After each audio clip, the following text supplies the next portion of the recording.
ربنا يا ربنا ربنا يا ربنا ربنا يا கண்ணியத்திற்குரிய பெருமக்களே,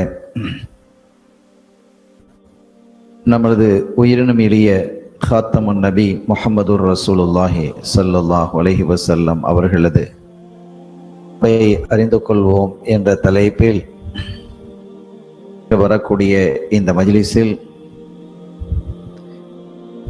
7வது இந்த கூட்டமைப்பில் அவர்களினுடைய பிறப்பு செய்திகளை நாம் பேசிக்கொண்டு வருகிறோம். அவர்களுடைய பாட்டனார் முஹம்மத் என்ற திருநாமத்தை சூட்டினார்கள். இது குறித்து கடந்த இருக்கிறோம். ஏன் அப்படி ஒரு பெயரை நீங்கள் சூட்டினீர்கள் என்று கேட்ட பொழுது, வானிலும் பூமியிலும் அவர்கள் புகழப்பட வேண்டும் என்பதற்காகவே நான் அப்படி ஒரு பெயரை சூட்டினேன் என்று அவர்களுடைய பட்டனார் அப்துல் முத்தலிப் அவர்கள் குறிப்பிட்டு காட்டினார்கள். கண்மணி ஸல்லல்லாஹு அலைஹி வஸல்லம் அவர்களுக்கு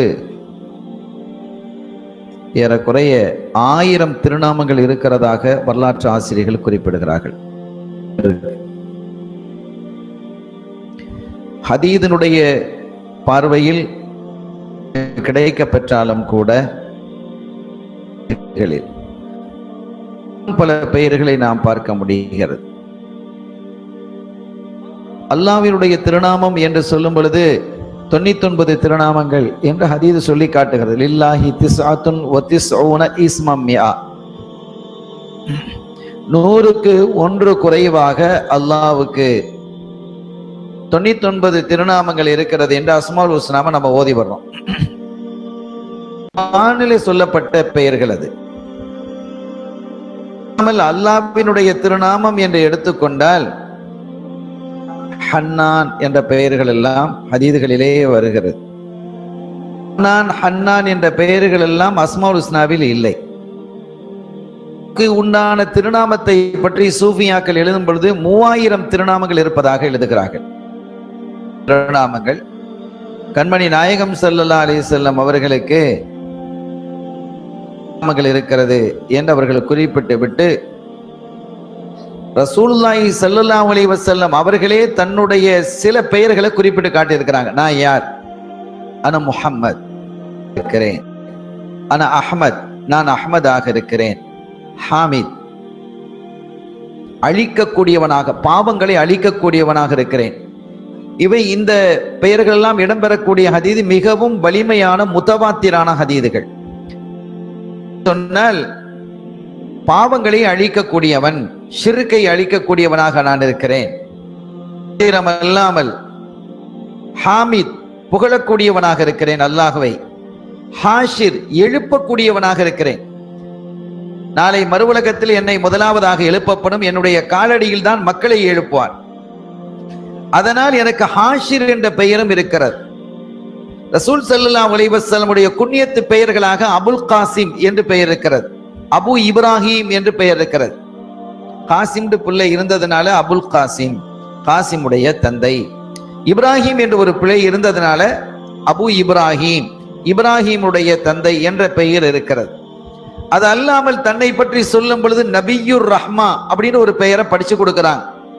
ஒரு சஹாபி ஸல்லல்லாஹு அலைஹி வஸல்லம் அவர்களிடத்துல, நாயகமே, எனக்கு கண் பார்வை இல்லாமல் இருக்கிறது, எனக்கு கண் பார்வை வரணும், அதற்கு நான் என்ன செய்யணும் என்று கேட்கும் பொழுது 2 ரக்காத்தை தொழுதுட்டு ஒரு துஆவை படிச்சு கொடுக்கிறாங்க.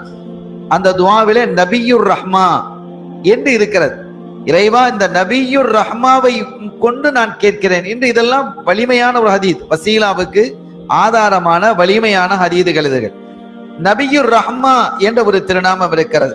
காத்தமுன் நபி, காத்தமுன் நபியீன் என்று குர்ஆனிலேயே குறிப்பிட்டு காட்டி இருக்கிறான். சய்யிதுர் ருசுல், சய்யிதுல் அம்பியா, சய்யிதுல் முர்சலீன் என்று பல பெயர்கள் ஸல்லல்லாஹு அலைஹி வஸல்லம் அவர்களுக்கு இருக்கிறது. ஒரு ஹதீதில் அவர்களுடைய திருநாமம் தாஹா என்று வருகிறது. இன்னொரு ஹதீதில் யாசீன் என்று அல்லாஹ் குறிப்பிடுகிறான். அப்துல்லா என்று, அவங்களுடைய வாப்பா பேர் அப்துல்லானாலும் கூட தன்னையும் அவர்கள் அப்துல்லா, நம்ம எல்லாரும் அப்துல்லா தான், அல்லாஹ்வுடைய அடிமை. அந்த வகையில் அவர்களுக்கு ஒரு தனி பெயர் அப்து. அவங்க சொல்லும் பொழுது தன்னை நபியாக நான் வெளிப்படுத்தி காட்டுவதை விட என்னை ஒரு அடியானாக, அல்லாஹ்வினுடைய அடியானாக வெளிப்படுத்தி காட்டுவதை நான் விரும்புகிறேன். அல்லாஹ்விடத்திலே பணிவுடன் வெளிப்படுத்தக்கூடியவர்களாக அவர்கள் இருந்தார்கள். எனவே அப்துல்லா என்று சொல்வது அவர்களுக்கு பிரியமானதாக இருந்தது. நீங்க நபியாகவும் இருக்கிறீர்களா, நபியாகவும் அப்தாகவும் இருக்கிறீர்களா என்று கேட்ட பொழுது, நான் அப்தாக இருக்கிறதையே விரும்புறேன்னு சொல்லலாம்னு சொல்லிட்டான். அல்லாஹ் அரசாட்சியை கொடுத்தான், அவர்களுக்கு அரசாட்சியை கொடுத்தான். அதுபோன்று மகத்தான ஒரு அரசாட்சியை நான் உங்களுக்கு தரட்டுமா, நான் அடிமையாக இருப்பதையே விரும்புகிறேன் என்று அவர்கள் சொன்னார்கள். ஆனா அவங்கதான் அரசரா இருக்கிறாங்க, அது வேற விஷயம். எனவே அப்படிப்பட்ட அப்துல்லா என்ற பெயரும் அவர்களுக்கு இருக்கிறது. அந்நபியுல் உம்மி என்ற ஒரு பெயரும் இருக்கிறது. உம்மியான நபி என்றால் என்ன என்பதற்கான வேறுபாடுகள் இருக்கிறது. அறிஞர்களுக்கு மத்தியிலே கருத்து வேறுபாடு இருக்கிறது. இதை பற்றி சொல்லும் பொழுது உம்மி நபி என்று சொன்னால் எழுத படிக்க தெரியாத ஒரு நபி என்று ஒரு பெயரை அவர்கள் குறிப்பிடுவார்கள். ஆரிஃபீன்களாக இருக்கக்கூடியவர்கள் என்ற ஒரு வார்த்தையை நபிகள் ஸல்லல்லாஹு அலைஹி வஸல்லம் அவர்களோடு இணைத்து பேசுவது சரியல்ல என்கிறார்கள். அல்லாஹ் எனக்கு கற்று தந்தான் என்றார் ஸல்லல்லாஹு அலைஹி அல்லமனி வ அத்தபனி, கற்று தந்தான், எனக்கு இந்த டிசிப்ளின் ஒழுக்கத்தை போதித்ததும் அவன்தான். எனவே என்னுடைய ஆசானாக அல்லாஹ் மட்டுமே இருக்கிறான் என்று வரும் பொழுது தெரியவில்லை என்பதற்கான ஒரு முகாந்திரம் இருக்க முடியாது என்று அவர்கள் குறிப்பிடுகிறார்கள். ஆக அந்நபியில் உம்மியி என்பதற்கு என்ன அர்த்தம் என்பதை சில அறிஞர்கள் குறிப்பிடும் பொழுது, உதாரணமாக இப்ப இந்த ஊர் நாகூரை சார்ந்தவங்களுக்கு என்ன சொல்லுவோம், நாகூரி அப்படின்னு சொல்லுவோம். காயல்பட்டணம் காகிரி, கீழக்கரை கிறுக்கரி, மெட்ராஸ் மதராசி என்ற அந்த ஊரை சார்ந்தவர்களுக்கு ஒரு ஏய சேர்த்து சொல்றது அரபியில அந்தந்த ஊர். மக்காவில் உள்ளவருக்கு மக்கி, மதீனாவை சார்ந்தவர்களுக்கு மதனி, மிஸ்ரை சார்ந்தவர்களுக்கு மிஸ்ரி என்று சொல்வது போன்று இந்த மக்காவிற்கு பல பெயர்கள் இருக்கிறது. மக்காவுக்கு மக்கான்னு ஒரு பெயர் இருக்குது. கிட்டத்தட்ட 30-40 பெயர்கள் மக்காவுக்கு இருக்கிறது. பக்கான்னு பெயர் இருக்குது. அல்லாஹ் பக்காங்கிறதை குர்ஆன்ல குறிப்பிடுறான். கிராமங்களினுடைய தாய் என்று பெயர் இருக்கிறது. பத்ஹா, மலைகள் சூழ்ந்த பள்ளத்தாக்கு என்று பல பெயர்கள் இருக்கிறது. இதுல உம்மி என்பதை எடுத்துக்கொண்டால் உம்முல் குரா, கிராமங்களுடைய தாய். எல்லா கிராமத்துக்கும் அதுதான் தாய். அல்லாஹ் ஜல்ல ஷானஹு வ தஆலா இந்த பையத்தை படைக்கும் பொழுது இது தண்ணீராகத்தான் இருந்தது. நிலம் பூமிக்கு மேலதான் இருக்கு, எல்லாம் தண்ணீராகத்தான் இருந்தது. முதல்ல அல்லாஹ் தண்ணீரை படைத்தான். அந்த தண்ணீருக்கு மேலால் இந்த உலகத்தை, பூமியை கொண்டு வரும் பொழுது, மணலை கொண்டு வரும் பொழுது முதலாவதாக வெளிப்பட்டது மக்கா தான். முதலாவதாக வெளிப்பட்டது மக்கா. எனவே அதற்கு நகரங்களின் தாய் என்று அதற்கு பெயர் வந்தது. எனவே அது தாய் என்று இருப்பதால் அதற்கு உம்மு என்ற ஒரு பெயர் இருக்கிறதுனால அந்த ஊரை சார்ந்தவர், உம்மு என்ற ஊரை சார்ந்தவங்களை எப்படி சொல்லணும், உம்மி என்று சொல்வது உண்டு. ஸல்லல்லாஹு அலைஹி வஸல்லம் மக்காவை சார்ந்தவங்க தானே, மக்கி தானே, மக்கியாவும் இருக்கிறாங்க, மதனியாவும் இருக்கிறாங்க. மக்காவுக்கு ஒரு பெயராக இருக்கக்கூடியவராக உம்மு என்பதிலிருந்து வரும்போது உம்மி. இப்ப நாகூரி, காகிரி, மதராசி, மிஸ்ரி, மக்கி, மதனி என்று சொல்லும்போது உம்மி. மக்காவை சார்ந்தவர்கள் என்ற ஒரு பெயர் தான் அப்படி என்று அவர்கள் குறிப்பிட்டு காட்டுகிறார்கள். இன்னொரு பெயர் அவர்களுக்கு ஷாஹித். இது அல்லாஹ்வே குறிப்பிடுகிறான். ஷாஹிதன் வ முபஷ்ஷிரன் வ நதீரா. இதெல்லாம் அல்லாஹ் ஸல்லல்லாஹு அலைஹி வஸல்லம் பெயர்களாக அல்லாஹ் ஆக்கி வைத்தான். ஷாஹித் என்றால் காணக்கூடியவர், சாட்சி சொல்லக்கூடியவர். இதற்கு நீண்ட விளக்கத்தை சொல்றாங்க. இதுக்கே தனி உரையை நிகழ்த்தணும். ஸல்லல்லாஹு அலைஹி வஸல்லம் நாதிர் ஹாதிர்னு சொல்றோம் இல்லையா, அதுல உள்ளதான் ஷாஹித். ஷாஹித் என்று அல்லாஹ் சொல்கிறான், நீங்கள் சாட்சியாளராக இருக்கிறீர்கள் என்று சொன்னால் ஒரு மனிதன் சாட்சியாக வருவதற்கான ஷரத்து என்ன? நிகழ்வை அவர் பார்த்திருக்கணும். ஒருத்தர் இல்ல, அவர் சாட்சியா வர முடியுமா? ஜட்ஜு கேட்கிறார், நீ இருந்தியா? நான் இல்ல. ஆனா நான் சாட்சி. எப்படி சாட்சியாக வர முடியும்? அந்த ஸ்பாட்ல இல்லாத ஒரு நிகழ்வு நடந்திருக்கிறது. அல்லது எப்படி நடந்தது, எந்த விதத்தில் நடந்தது என்பதை பற்றி விசாரணை நடத்தும் பொழுது ஒரு சாட்சி ஆஜர்படுத்தினால் அந்த சாட்சி அந்த நேரத்தில் அந்த இடத்தில் இருந்திருக்க வேண்டும். இது ஒரு ஷரத்து. இஸ்லாமும் அதை சொல்லுகிறது. இன்னொரு விஷயம் என்னவென்றால், அந்த இடத்தில் அவர் இருந்தார். அந்த இடத்துல நிகழ்வு நடந்த, விபத்து நடந்த, நிகழ்ச்சி நடந்த, ஏதோ ஒரு பிரச்சனை நடந்த அந்த இடத்தில் அவர் இருக்கத்தான் செய்தார். ஆனால் அவர் பார்வையற்றவராக இருக்கிறார், கண் தெரியாது, வர முடியாது. இதெல்லாம் இது இஸ்லாமும் சொல்லக்கூடிய விஷயம்தான், பொது சட்டங்கள் சொல்லக்கூடிய விஷயம்தான். எல்லா நாட்டினுடைய சட்ட திட்டங்களும், அதாவது இந்த நீதிமன்றங்கள் சொல்லக்கூடிய சட்ட திட்டங்களில் உட்பட்டதான். எனவே அந்த நிகழ்ச்சியை பார்த்திருக்கணும். இங்கே ரசூல் ஸல்லல்லாஹு அலைஹி வஸல்லம் அவர்களை ஷாஹித் என்கிறான் அல்லாஹ். அப்படி ஒரு பெயர், ஸல்லல்லாஹுடைய பெயர்களை நாம் பேசிக்கொண்டு வருகிறோம். அவர்களுடைய குழந்தை பருவத்தினுடைய செய்திகள் தான் நம்ம இடத்துல இப்ப நடந்துகிட்டு இருக்குது. அதுல அவர்களுக்கு ஸல்லல்லாஹு அலைஹி வஸல்லம் அவர்களுக்கு முஹம்மது அப்துல் முத்தலிப் பெயர் வச்சாங்க. அதை தொடர்ந்து மற்ற பெயர்களை நாம் குறிப்பிட்டுக் கொண்டு வருகிறோம். அதிலே ஷாஹித் என்று அல்லாஹ் சொல்கிறான். நீங்கள் பார்க்கக்கூடியவர்கள், சாட்சியாளராக இருக்கிறீங்க. எதுக்கு சாட்சி? எல்லாவற்றுக்கும் சாட்சி. சாட்சி என்று சொன்னால் ஸல்லல்லாஹு அலைஹி வஸல்லம் அவர்கள் உலகத்தில் நடக்கக்கூடிய அத்துணை நிகழ்ச்சிகளையும் அவதானித்துக் கொண்டு இருக்க வேண்டும், வர முடியும். நாளைக்கு இந்த உம்மத்தையே அல்லாஹ் சாட்சியா கொண்டு வருவோம்னு குர்ஆன்ல அல்லாஹ் சொல்றான். அவர்கள் அல்லாஹ் விசாரிப்பான். நமக்கு அவங்களுக்கு அவங்களுடைய கவுமு சொல்லும், நபியெல்லாம் எங்க கிட்ட வரல, ஒன்னு சொல்லல, மார்க்கத்தை பத்தி எடுத்து சொல்லல, உன்னை பத்தி எடுத்து சொல்லல, பிரட்டி பேசுவாங்க அந்த கவும்கள். அல்லாஹ் விசாரிப்பான், என்ன உங்களை எதுவுமே நீங்க சொல்லலைங்கிறான் உங்களுடைய கவும்கள். நீங்க அவங்கள்ட்ட போனீங்களா? நான் போனேன் ரப்பே, சொன்னேன் ரப்பே. தௌஹீதை பத்தி பேசினீங்களா? ஆமா பேசினேனே. என்னை பற்றி பேசினீர்களா? ரிசாலத்தை பற்றி பேசினீர்களா? எல்லாம் பேசினேன். இல்லைங்கிறாங்களே, என்ன சாட்சி? சாட்சி கொண்டு வர தேவையில்லை. இல்லை என்பதற்கு ஒரு நிகழ்ச்சி நடக்கவில்லை, நடக்கவில்லை என்பதற்கு சாட்சி கொண்டு வரணுமா? கொண்டு வரணும். தலைகளால நிறைய பேச்சுகள் நடந்து கொண்டிருக்கிற இந்த காலகட்டத்தில். ஆக ஒரு நிகழ்வு நடக்கவில்லை என்று சொன்னால் அதற்கு சாட்சி தேவையில்லை. நடக்காத ஒன்றுக்கு, அப்படி அது சாத்தியமே இல்லாத ஒன்று நடந்தது என்று சொன்னால் அதற்கு சாட்சி வேணும். அல்லாஹ் கேட்கிறான், நீங்கள் சொன்னீர்கள் என்றால் அதற்கு சாட்சி என்ன? கேட்கும்போது உம்மதே முஹம்மதியாங்கிறான். நம்ம இல்ல கூட, இது தனி ஒரு சிறப்பு.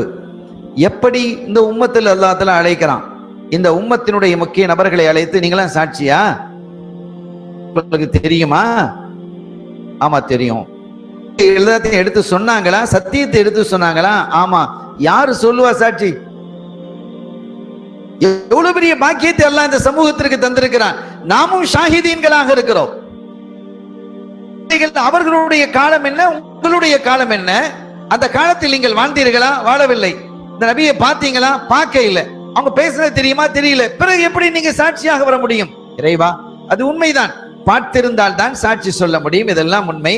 ஆனால் சொல்லி இருக்கிறாய், நூஹ் அலைஹிஸ்ஸலாம் அவர்கள், அவர் இறை தூதர், அவரை அவருடைய கவும்கள் மறுத்தார்கள் என்ற செய்திகளை எல்லாம் அவர்கள் இந்த மாதிரி மறுத்ததின் காரணத்தினால் தண்டிக்கப்பட்டார்கள். தூஃபான் என்ற வெள்ளம் பற்றி இதெல்லாம் வருது இல்லையா? இதை பற்றி எல்லாம் குர்ஆன் சொல்லுகிறது. எங்கள் நபிக்கு அருளிய குர்ஆனில் இவைகள் எல்லாம் இருக்கிறது என்று நாம் நூஹ் அலைஹிஸ்ஸலாம் அவர்களுக்கு சார்பாக சாட்சியை சொல்லுவோம் மக்களே. ஆனால் அது ஒரு வகையான சாட்சி. எதிராக கொண்டு வருவதற்கு அதை செய்கிறான். பொதுவான நடைமுறை என்னவென்று சொன்னால், சாட்சியாக இருக்கக்கூடியவர் நடக்கும் நிகழ்ச்சியை பார்க்கக்கூடியவராக இருக்கணும். செல்லம் அவர்களை பற்றி அல்லாஹ் சொல்லும் பொழுது, வஅலமு அன்ன ஃபீக்கும் ரசூலல்லாஹ், அல்லாஹ் பார்த்து சொல்றான், அன்ன ஃபீக்கும் ரசூலல்லாஹ், உங்களிலே ரசூல் ஸல்லல்லாஹு அலைஹி வஸல்லம் அவர்கள் இருந்து கொண்டிருக்கிறார்கள். இங்க இருக்கிறாங்க, நமக்கு தெரியாது. அவங்க பார்க்கறாங்களா இல்லையா? ஸல்லல்லாஹு அலைஹி வஸல்லம் அவர்களை பார்த்த பெருமக்கள் இன்னைக்கும் இருக்கிறாங்க. நேரடியாக பார்க்கக்கூடிய பெருமக்கள் இருக்கிறாங்க. நான் அடிக்கடி இந்த இடத்திலேயே நான் சொன்ன ஞாபகம் எனக்கு இருக்கிறது. டிவி சேனல், ரேடியோவினுடைய அந்த ஒளி, இவைகள் எல்லாம் இந்த இடத்துல இருந்து கொண்டுதான் இருக்கிறது. ஆனா ஏதாவது கேட்க முடிகிறதா? ஏதாவது பார்க்க முடிகிறதா? இங்க ரேடியோவும் இல்லை, டிவியும் இல்லை. ரேடியோவும் டிவியும் வச்சா மட்டும் போதாது, அதை ஆன் பண்ணணும், கனெக்ஷனும் கொடுக்கணும். அந்த கனெக்ஷன் கரெக்டாக இருக்குமே ஆனால் நிச்சயமாக டிவியில அந்த ஒளிபரப்புவதையும் தரும், அதே மாதிரி ரேடியோவில் வரக்கூடிய செய்திகளையும் நாம் கேட்க முடியும். சரியாக இருக்க வேண்டும். அதே போன்று இதாஅத்துல்லாஹி வர் ரசூல் மஹப்பத்துல்லாஹி வர் ரசூல் என்ற அந்த கனெக்ஷன் சரியாக இருக்குமே ஆனால் ஸல்லல்லாஹு அலைஹி வஸல்லம் அவர்களை பார்க்கலாம். அபுல் ஹசன் அலியுன் ஷாதுலி நாயகம் ரலியல்லாஹு தஆலா அன்ஹு அவர்கள் என்ன செய்யறாங்க, பேசிக்கிட்டு இருக்கிறாங்க. கால ரசூலுல்லாஹி ஸல்லல்லாஹு அலைஹி வஸல்லம், கால ரசூலுல்லாஹி ஸல்லல்லாஹு அலைஹி வஸல்லம் சொல்லிட்டே இருக்கிறாங்க. அப்படியே பெரிய விருப்பப்பனர்களா இருக்கிறாங்க. என்னடா இது, இவரு கால ரசூலுல்லாஹ் கால ரசூலுல்லாஹ் சொல்றாங்களே, ஒரு கிதாப்ல இதை நம்ம படிச்சதா தெரியல, இது எந்த கிதாப்ல இருக்கு? இன்னைக்காவது கிதாபுகள் ரொம்ப ஈஸியா, அன்னைக்கெல்லாம் ரொம்ப குறைவா தான் இருந்த காலம். அப்ப அந்த மாதிரி இது எந்த கிதாப்ல இருக்கு அப்படின்னு அவங்களுக்குள்ள ஒரே மனசுல சங்கடம். கேட்டதில்லையே, அப்படி ஒரு ஹதீதை நாம் கேட்டதில்லையே, இந்த ஹதீதுகள் எல்லாம் எங்கிருந்து எடுத்து இவர் பேசுகிறார் என்று ஒரு நபர் கொஞ்சம் துணிச்சலா கேட்டாங்க. என்ன கால ரசூலுல்லாஹி ஸல்லல்லாஹு அலைஹி வஸல்லம், கால ரசூலுல்லாஹி ஸல்லல்லாஹு அலைஹி வஸல்லம் சொல்லிட்டு இருக்கிறீங்களே, எந்த கிதாபுல வருது அப்படின்னாங்க. இருக்கிறாங்க, சொல்லிட்டு இருக்கிறாங்க அப்படின்னு காட்டினதும் அங்க இருந்தவர்கள் எல்லாம் ரசூலுல்லாவை பார்த்தார்கள். இல்லாமல் நான் எதுவும் சொல்லவில்லை என்று ஷாதுலியா தரீகாவினுடைய நாயகர் சையதுனா அபுல் ஹசன் அலியுன் ஷாதுலி ரலியல்லாஹு தஆலா அவர்கள் சொன்னாங்க. விளக்கத்தில் உள்ளது. அவங்களோட பேர் வந்ததுனால ஒரு குறிப்பை நான் சொல்லிடுறேன். ஷாதல்ங்கிற ஊர்ல பிறந்ததுனால ஷாதுலின்னு ஒரு பேர் வந்ததாக சொல்லுவாங்க. அப்படி ஒரு கருத்து இருக்குது. ஆனா சரியான கருத்து என்ன தெரியுமா? அல்லாஹ் அவர்களை பார்த்து சொன்னான், ஷாதுன் லி, ஷாதுன்னா அபூர்வம், எனக்கு அபூர்வமாக இருக்கக்கூடிய அடியார்களில் நீங்களும் ஒரு ஆள். ஷாதுன்னா ரொம்ப அபூர்வமா பார்க்கக்கூடிய கிடைக்கக்கூடிய ஒரு பொருளுக்கு தான் ஷாத் என்று சொல்றது. அப்படிப்பட்ட எனக்கு அபூர்வமான ஒரு மகான் என்று அல்லாஹு தாலா ஹதரத் ஷாதுலி நாயகம் ரலியல்லாஹு தஆலா அவர்களை பார்த்து சொன்னதாக இந்த இன்னொரு விஷயம் இந்த இடத்துல சொன்னதால நம்ம தெளிவுபடுத்தணும். இமாம் புகாரி நாயகம் ரலியல்லாஹு தஆலா அவர்கள் ஹதீதுகளை மனப்பாடம் செய்ததாக ஒரு ஹதீது இருக்கு, செய்திகள் இருக்கு, வரலாற்று குறிப்பு இருக்கு. வலிமை அற்ற இன்னொரு செய்தி இருக்கிறது, 10 லட்சம் ஹதீதுகளை மனனம் செய்ததாக. 6 லட்சம் வச்சுக்கிடுவோம். இன்றைக்கு 6 லட்சம் ஹதீது இருக்கா? எல்லா ஹதீது கிரந்தத்தையும் நீங்க எடுங்க, புகாரி, முஸ்லிம், நசை, பைஹகி, முஸ்ததரக், அது இதுன்னு என்ன ஹதீதுகள் கலந்து இருக்கிறதோ எல்லா ஹதீது கிரந்தங்களையும் நீங்க எடுத்துக்கங்க. கிரந்தங்களையும் எடுத்து நீங்கள் ஒட்டுமொத்தமாக, ஏன்னா புகாரியில 7275 ஹதீது இருக்குது. இந்த 7275 ஹதீதுல திருப்பி திருப்பி வரக்கூடிய ஹதீதுகளை நீக்கிட்டு பார்த்தா 4000 ஹதீது தான் இருக்குது. ஹதீதுகளில சில பல ஹதீதுகள் முஸ்லிம்ல இடம்பெற்றிருக்குது. அப்ப அதை விட்டுட்டு அதிலிருந்து புகாரியில இடம்பெறாத ஹதீது முஸ்லிம்ல எத்தனை பார்த்தா அது ஒரு குறிப்பிட்ட எண்ணிக்கை தான் இருக்கும். இந்த ரெண்டுலையும் இடம்பெற்ற ஹதீதுகள் திருமதியில இருக்குமா இல்லையா? அதை நீக்கிட்டு பார்த்தா அதுல கொஞ்சம் தான் தேரும், அது இன்னும் கொஞ்சம் தான் குறைஞ்சுக்கிட்டே வரும். அதே மாதிரி புகாரி, முஸ்லிம், திருமதியில உள்ளது ஹதீதுகளை நீக்கிவிட்டு இப்னு மாஜாவில இதுல இடம்பெறாத ஹதீதுகள் என்னன்னு பார்த்தா ஒரு 500, 600, 1000 ஹதீதுகள் தான் தேரும். இப்படி பார்க்கும் பொழுது ஒட்டுமொத்தமாக பார்த்தாலும் மேக்சிமம் பார்த்தாலும் ஒரு 50,000 ஹதீதுக்கு மேல இருக்காது. ஹதீதுகள் இருக்கு. 6 லட்சம் ஹதீதுகளை மனப்பாடமாக்குனாங்களா, அந்த ஹதீதுகளுடைய நிலையெல்லாம் என்ன? ஒரு கேள்வி எழுகிறது. அந்த ஹதீதுகள் எல்லாம் என்ன ஆனது? அப்படியானால் அந்த ஹதீதுகள் எல்லாம் ஸல்லல்லாஹு அலைஹி வஸல்லம் பேசினாங்களே, அந்த பேச்சுக்கள் எல்லாம் வீணாக போய்விட்டதா, இந்த சமூகத்திற்கு வராமல் போய்விட்டதா என்ற கேள்விகள் இருந்தால் அப்படி அல்ல. அந்த ஹதீதுகள் எல்லாம் அவுலியாக்கள், நாதாக்கள், இமாம்கள் பேசக்கூடிய அந்த தூய்மையானவர்களுடைய வாயில் அல்லாஹ் அவரையே வெளிப்படுத்தி காட்டுகிறான். பல விஷயங்களை பேசி இருக்கிறாங்க. சஹாபிகளை பேசினதை நாங்க ஏத்துக்கிட மாட்டோங்கிறாங்களே, ஸல்லல்லாஹு அலைஹி வஸல்லம் அவங்க பேசினதுதான் சஹாபிகளுடைய வாயின் வழியாக அல்லாஹ் கொண்டு வந்தான், நாதாக்களின் வழியாக கொண்டு வந்தான். ஷாதுலி இமாம் கௌதுல் ஆலம் ரலியல்லாஹு தஆலா போன்றவர்களுடைய நாவிலே ஸல்லல்லாஹு அலைஹி வஸல்லம் அவர்கள் பேசியதை கொண்டு வந்தான். அதுதான் நடந்து கொண்டிருக்கிறது. இதை நம்ம தெளிவாக விளங்கிக் கொள்ளணும் மக்களே. ஆக அன்னலம் கண்மணி நாயகம் ஸல்லல்லாஹு அலைஹி வஸல்லம் அவர்களை ஷாஹித் என்று அல்லாஹ் குறிப்பிடுகிறான்.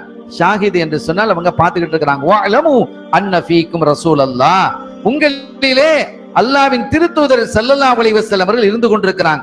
அப்படி இருந்து கொண்டிருக்கிறாங்கங்கறத நம்ம பார்க்கணும்னு சொன்னா அதற்கான தஅல்லுக் தஅத்துல்லாஹி வர் ரசூல் மஹப்பத்துல்லாஹி வர் ரசூல், அல்லாஹ்வுக்கும் ரசூலுக்கும் வழிபடுறது, அதே மாதிரி அல்லாஹ்வையும் ரசூலையும் நேசிக்கிறது. இது நம்ம இடத்துல வந்துட்டோம்னா அதை பார்க்கறதுக்கு உண்டான நிறையவே பிரகாசமாக இருக்கிறது. இன்றும் நான் அறிந்தே சில மக்கள் அப்படி இருக்கிறாங்க, நாதாக்கள் இருக்கிறான்.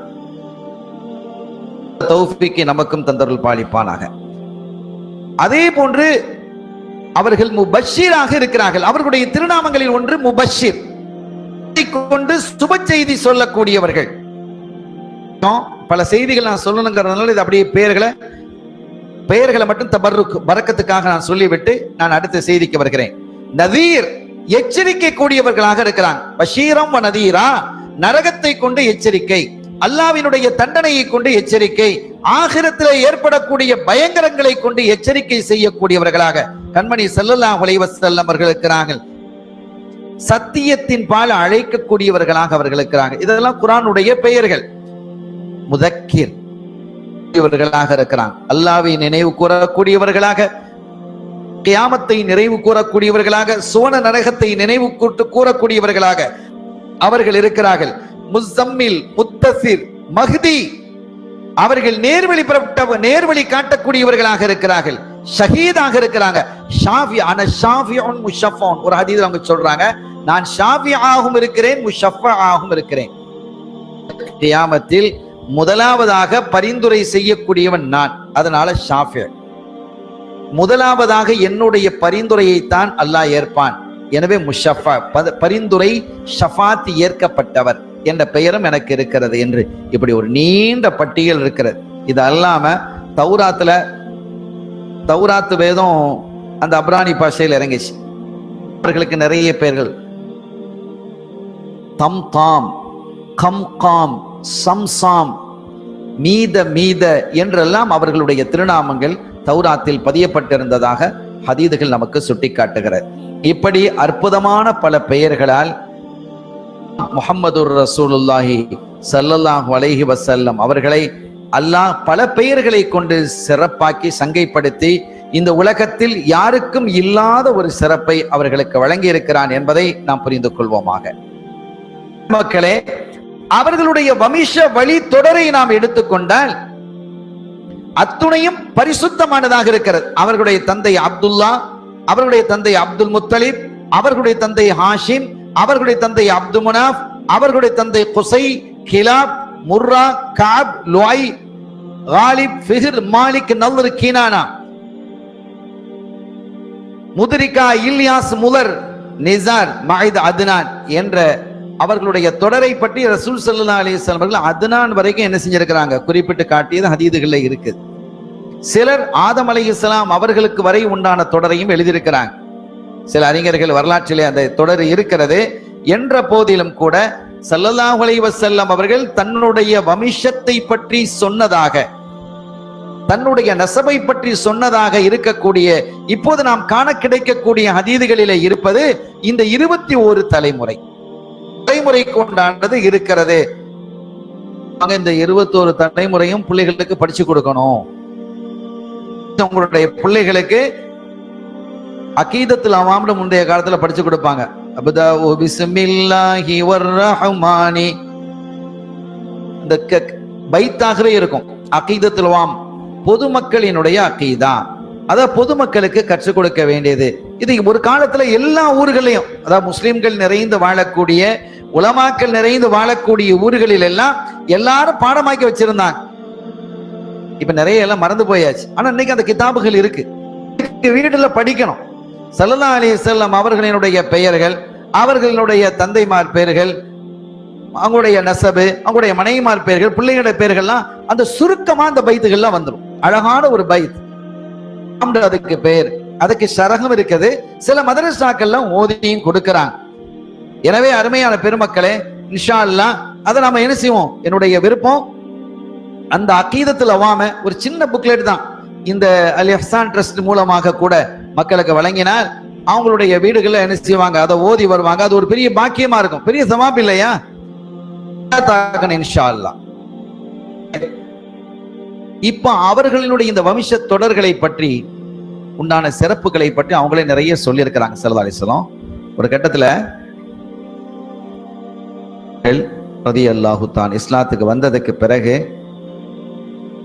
பேசிக்கிட்டு இருக்கிறாங்க. ஸல்லல்லாஹு அலைஹி வஸல்லம் அவர்களை பற்றிய சிறப்பை பற்றி பேசிக் கொண்டிருக்கும் போது அபூ சுஃபியான் சொன்னாரு, நாற்றமெடுத்திருக்கக்கூடிய சேற்றுக்கு மத்தியிலே நறுமணமான ஒரு செடியாக ஸல்லல்லாஹு அலைஹி வஸல்லம் அவர்கள் முளைத்துள்ளார்கள் அப்படின்னு அபூ சுஃபியான் சொன்னாங்க.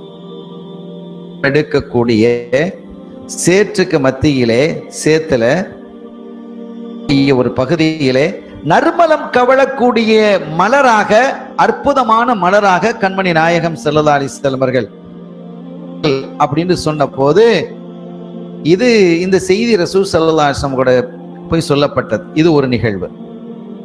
இதுல இன்னொரு செய்தி அப்பாஸ் ரலியல்லாஹு தஆலா அவர்கள் சொல்லும் பொழுது, குப்பை மேட்டிலே முளைத்த பேரித்த மரமாக நீங்கள் இருக்கிறீர்கள், குப்பை மேட்டில முளைத்த பேரித்த மரமாக இருக்கிறீர்கள் என்று இந்த செய்திகள்லாம் பேசப்பட்ட பொழுது ஸல்லல்லாஹு அலைஹி வஸல்லம் அவர்கள் மெம்பர்ல ஏறி எல்லாத்தையும் அழைச்சாங்க. இது மதீனா ஷெரீஃப்ல வச்சு நடக்குது. எல்லாத்தையும் அழைச்சு சொன்னாங்க, இப்படிலாம் மக்கள் பேசிட்டு இருக்கிறாங்க, என்ன புகழ்றாங்க, ஆனா என்னுடைய வம்சம் குப்பமேடு, அதே மாதிரி நாற்றம் எடுத்த சகதி என்றெல்லாம் பேசிக்கிட்டு இருக்கிறாங்க. ஒருபோதும் அப்படி பேசாதீர்கள். அல்லாஹு தஆலா எந்த உலகத்திலே கவும்களை இரண்டாக படைத்தான், கைரானதிலே என்னை கொண்டு வந்தான். அந்த கைரானதை இரண்டாக படைத்தான். அதிலே மிகச் சிறந்தது, ரெண்டும் சிறந்ததுதான். அதிலே மிகச் சிறந்தது இருக்குமில்ல, 35 மார்க்கு அப்படின்னு சொல்லி இவரும் பாஸ் அவரும் பாஸ் சொல்லி வந்தா 35 99 எல்லாம் ஒண்ணா, 35 100 ஒண்ணா இல்ல, 100 மார்க் எடுத்தாலும் பாஸ். ரெண்டும் ஒண்ணாக முடியுமா? ரெண்டும் ஒண்ணாக முடியாது.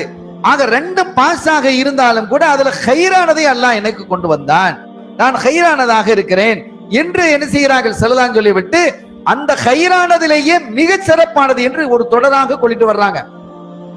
மிகவும் சிறந்த பரிசுத்தமான தூய வம்சத்திலே நான் வந்தவன், எனவே என்னுடைய வம்சத்தை நீங்கள் குறை சொல்லாதீர்கள் என்று.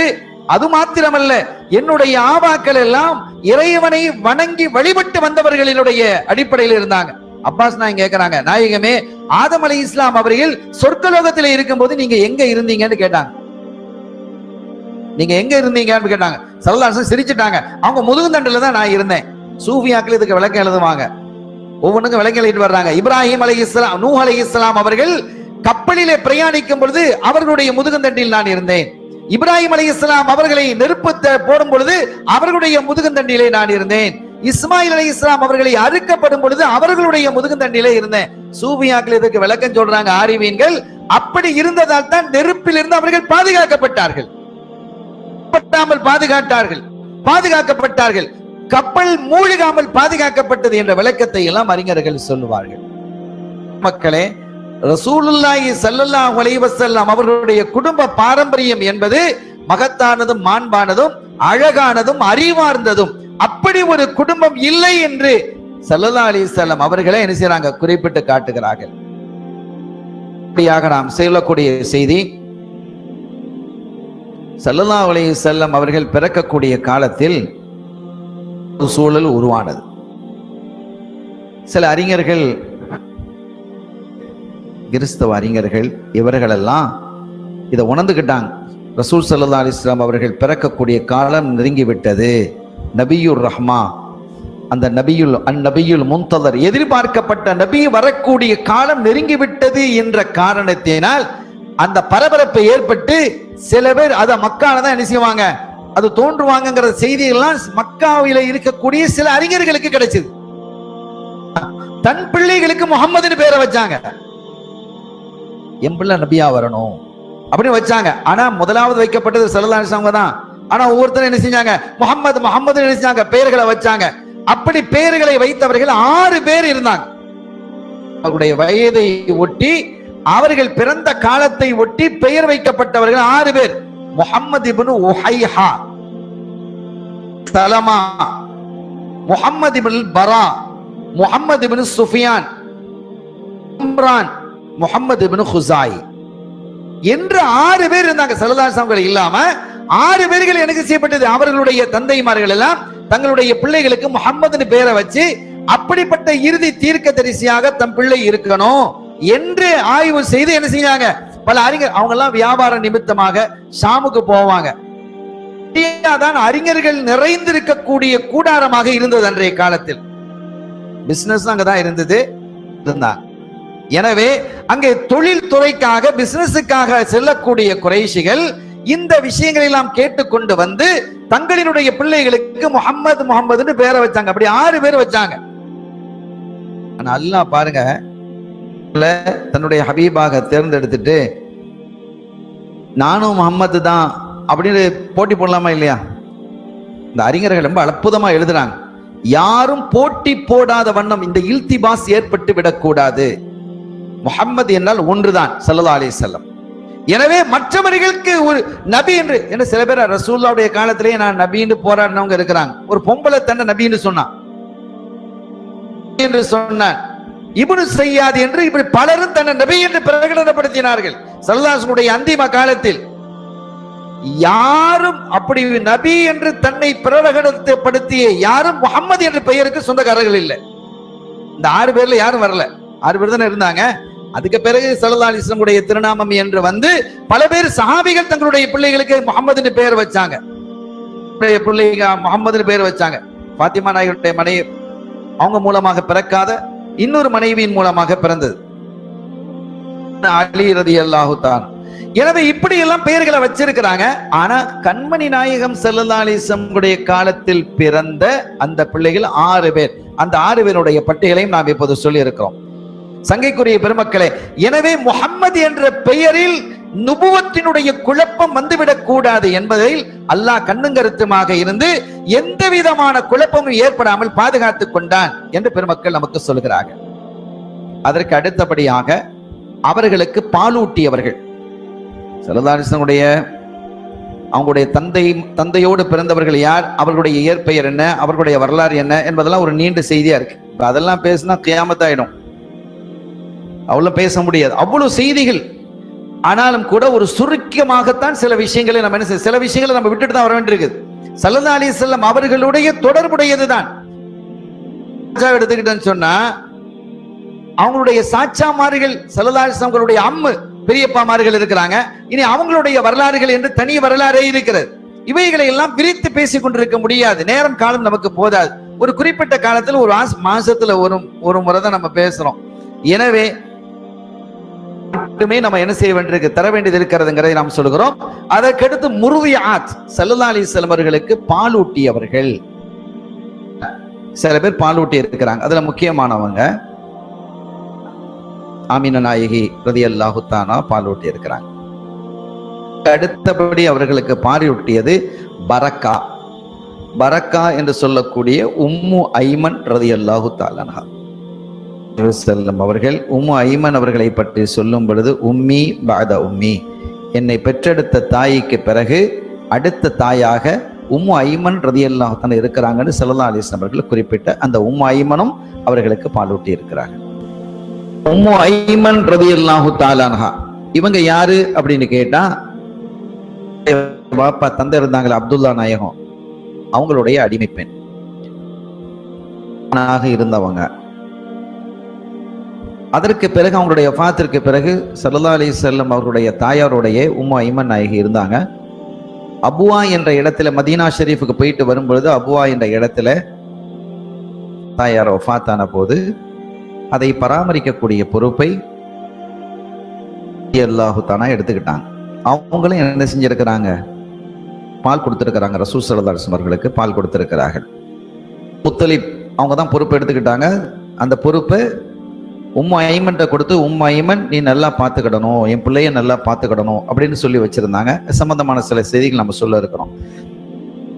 ஐமன் ரசூல் ஸல்லல்லாஹு அலைஹி வஸல்லம் அவர்கள் பிறகு அவங்களுடைய வளர்ப்பு மகனாக இருந்தாங்களே ஸைத் இப்னு ஹாரிதா ரலியல்லாஹு தஆலா தன்னை வளர்ப்பு மகனாக எடுத்துக்கிட்டாங்க. அவர்களை விடுதலை செய்து, அடிமையா இருந்தாங்க, வளர்ப்பு மகனாக அறிவித்து செய்து இந்த உம்மு ஐமன் ரலியல்லாஹு தஆலா அவங்களுக்கு கல்யாணம் முடிச்சு கொடுத்தாங்க. கல்யாணம் முடிச்சு கொடுத்து அதுல பிறந்ததான் உஸாமத் இப்னு ஸைத் ரலியல்லாஹு தஆலா அன்ஹுமா. இந்த உம்மு ஐமன் ரலியல்லாஹு தஆலா வந்ததுனால அந்த தகவல்களை, அதோட முக்கியமான சில குறிப்புகளை மட்டும் நான் உங்களுக்கு சொல்லி இருக்கிறேன். மக்களே, உஸாமா ரலியல்லாஹு தஆலா அன்ஹு ஸல்லல்லாஹு அலைஹி வஸல்லம் அவர்களுக்கு ரொம்ப பிரியமானவங்களா இருந்தாங்க. ரொம்ப பிரியமானவர்களாக என்ன செய்தார்கள், இருந்தார்கள்.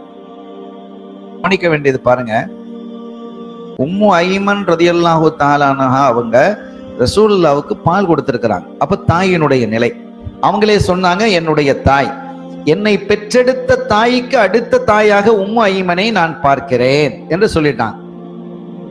அவங்களுடைய வாப்பாவினுடைய அடிமையாக இருந்தவங்க, அந்த அடிமைங்கிறது அவங்களுடைய பிள்ளைகளுக்கு வந்து சேர்ந்துரும். அது ஒரு சொத்து மாதிரி தானே, உங்க பிள்ளைக்கு வந்து சேர்ந்துரும். அப்ப எவ்வளவு வயசு மூப்பா இருப்பாங்க நீங்க யோசிச்சுக்கங்க. சரி, அதே சமயத்தில் ஸெய்த் இப்னு ஹாரிதா ரலியல்லாஹு தஆலா அவர்கள் யாரு, ரசூலுல்லாஹ்வுடைய வளர்ப்பு மகன்ங்கறாங்க, என்னுடைய மகன்ங்கறாங்க. அப்ப எவ்வளவு வயசு கம்மியா இருப்பான்னு பாருங்க. வைக்கிறாங்க. யார் வைக்கிறா? ஸல்லல்லாஹு அலைஹி வஸல்லம். கொஞ்சம் யோசிக்கணும். தன்னை தாய் என்று சொன்ன ஒரு பெண்ணுக்கும் தன்னுடைய மகன் என்று சொன்ன ஒரு பெண்ணுக்கும் இடையில கல்யாணம் முடிச்சு வைக்கிறாங்க. அப்படின்னு சொல்லும் பொழுது அவங்க சொன்னாங்க, உங்களில் யாராவது சொர்க்க பெண்ணை கல்யாணம் முடிக்கணும் நீங்க விரும்புறீங்களா, உம்மு ஐமனை கல்யாணம் முடிச்சுக்கங்க அப்படின்னாங்க. உரிமையிடப்பட்டு கல்யாணம் முடிஞ்சு கணவரும் இறந்து விதவையா இருந்தாங்க. அப்படி விதவையாக இருக்கக்கூடிய காலகட்டத்தில் தான் உங்களில் யாராவது இந்த சொர்க்க பெண்ணை கல்யாணம் முடிக்க நீங்க விரும்பினால் இவங்களை கல்யாணம் முடிங்க, உம்மு ஐமனை கல்யாணம் முடிங்கன்னு சொன்னதும் தயாரானாங்க. நம்ம கல்யாணம் முடிப்போமா, ஒரு வயசு மூப்பா இருந்தாலும் கூட என்ன இது கல்யாணம் முடிக்கிறது, வயசை நம்ம பார்க்கணும், தப்பு இல்லை, தப்பு நம்ம சொல்ல வரல. மனைவி நமக்கு வயசு ஒரு 5 வயசுக்கு 6 வயசுக்கு குறைவா இருக்கணும் நம்ம பார்க்கிறோம், அது தப்பான ஒரு விஷயம் அல்ல. ஆனால் அதே சமயத்தில் ஸல்லல்லாஹு அலைஹி வஸல்லம் அவர்களுடைய வார்த்தையில் இருந்த அந்த அற்புதத்தை அப்படியே ஏற்றுக்கொண்டார்கள். அவர்களுடைய பிள்ளையாக இருந்த, வளர்ப்பு மகனாக இருந்த ஸெய்த் ரலியல்லாஹு தஆலா வாழ்றதுக்கு ஒரு மனசு வரணும் இல்ல. அப்ப பேருக்கா கல்யாணம் முடிச்சாங்க இல்ல, குழந்தையை பெற்றெடுக்கிறாங்களே, உசாமத் இப்னு ஸெய்த் ரலியல்லாஹு தஆலா. அப்ப உண்மையான ஒரு வாழ்க்கையை வாழ்ந்திருக்கிறார்கள். அவங்களுடைய கல்பெல்லாம் அப்படி பரிசுத்தப்படுத்தப்பட்டு பக்குவப்படுத்தப்பட்டது ஸல்லல்லாஹு அலைஹி வஸல்லம் அவர்களால். சஹாபிகளுடைய இதயங்கள் அப்படிப்பட்ட இதயங்கள், அவ்வளவு தூய்மைப்படுத்தப்பட்டிருக்கிறது என்பதற்கு இது சான்றாக அமைகிறது. ஆக இரண்டாவதாக, முதலாவதாக உடைய தாயாரை சொன்னோம் பால்குடியில, இரண்டாவதாக பரக்கா என்று சொல்லக்கூடிய உம்மு ஐமன் ரலியல்லாஹு தஆலா அவர்களை நாம் சொல்லியிருக்கிறோம். மூன்றாவதாக சுவைபா, சுவைபத்துல் அஸ்லமியா, அஸ்லமி கோத்திரத்தை சார்ந்த சுவைபா என்ற பெண்மணி. அப்படின்னு கேட்டா ரலியல்லாஹு தஆலா அன்ஹா அடிமை பெண், அபூலஹபினுடைய அடிமை பெண்ணா இருந்தாங்க. இந்த பெண்ணு என்ன செஞ்சாங்க, அபூலஹபுக்கு அப்துல்லா நாயகம் தம்பி தானே, சகோதரர் தானே, அவங்களும் என்ன செஞ்சாங்க, தன்னுடைய சகோதரருக்கு ஒரு குழந்தை பிறந்திருக்கு அப்படின்னு தெரிந்ததும் நீ பால் கொடுமா அப்படின்னு சொல்லி அது அவங்க என்ன சுவைபத்துல் அஸ்லமியாவும் பால் கொடுத்திருக்கிறாங்க.